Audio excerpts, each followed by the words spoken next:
Hi, good afternoon, class. So I wanted to do a tutorial on how to do a properly formatted screenshot for grade submissions. You'll use these for things like these Edpuzzle outside quizzes or maybe quizzes, program, Quizlet. There's a lot of resources that can be found out there. Not to mention that anytime you do a screenshot, it's a very useful skill to have. So I've already shown you guys with this little link, which I provide everywhere, how to go about capturing your screen. Pretty much we all know how to do it on our cell phones, but it's these operating systems like our Windows, our Mac, or our Chromebook, and those are pretty much, no matter what type of computer you have, those are your operating systems, and this applies for our tablets as well. So I've given you two sets of resources for all of them, but pretty much every one of them includes hitting the print screen button on your keyboard, usually in combination with either the control button, control shift, or for Windows, that little Windows button. And that's a good one for Windows 10. So these are the way to do that. I wanted to quickly point out that, hold on, let me go back. All right, so here's an assignment. As you can see, I've given you a direct link to the assignment here, and it takes you to the Edpuzzle. That is the only way that you are going to be able to get your grades. Now, within the Canvas, I've given you all these resources, and you are certainly welcome to watch the movie here. You can either watch it here built in, and as you can see, I've already seen this film. You can make it large, take up the whole screen. When you're done, of course, hit escape. But inside of Canvas, you're not going to be getting the grade. So at some point, and you can certainly stay in Canvas and do all these assignments and then go get your pictures all at one time, depending on, how you want to handle it. You can also go to Canvas and watch all the films at once from your course. So when I click on this, and as I go to this assignment, this particular assignment, it shows that I've actually done this assignment. But if I go to my classes and I go to Coco, I can see that I still have all these assignments that I haven't done. And so I could just click these and do them. And I do alter the dates here. It's hard to see it, but I tried to keep these in the order that you should see them. So for example, you should have seen coastlines and then this one and these in order.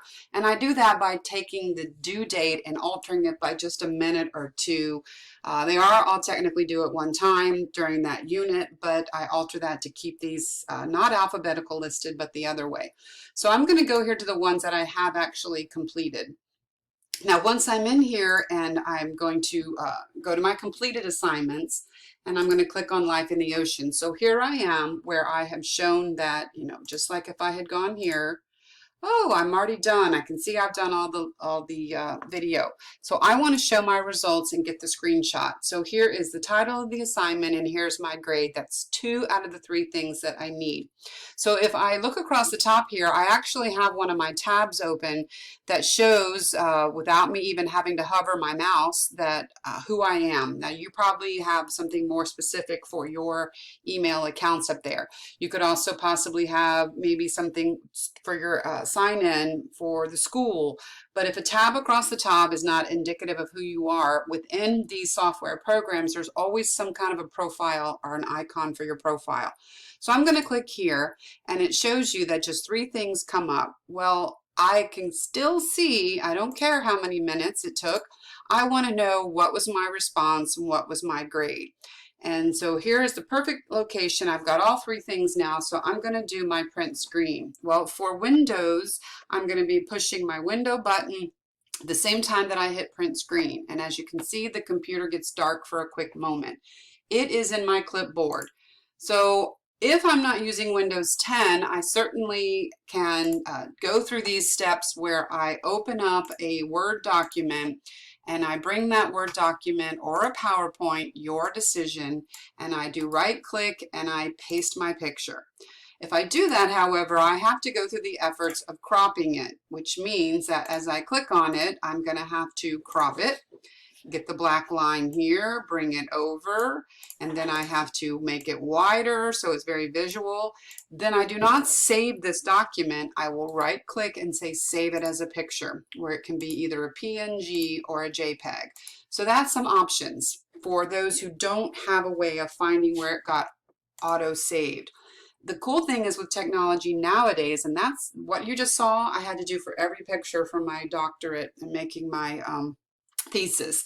But nowadays with Windows 10 and with Mac, I don't know that Chromebook uses it, but most of them have a folder that gets generated automatically.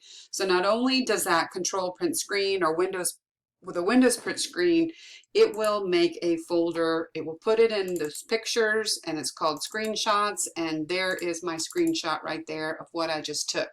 Now I have a dual screen monitor, so once I open that, I can say edit it. I can say that I want to crop it, and I grab it from here and slide it over, and boom, it automatically enlarges it. And now I can do save a copy.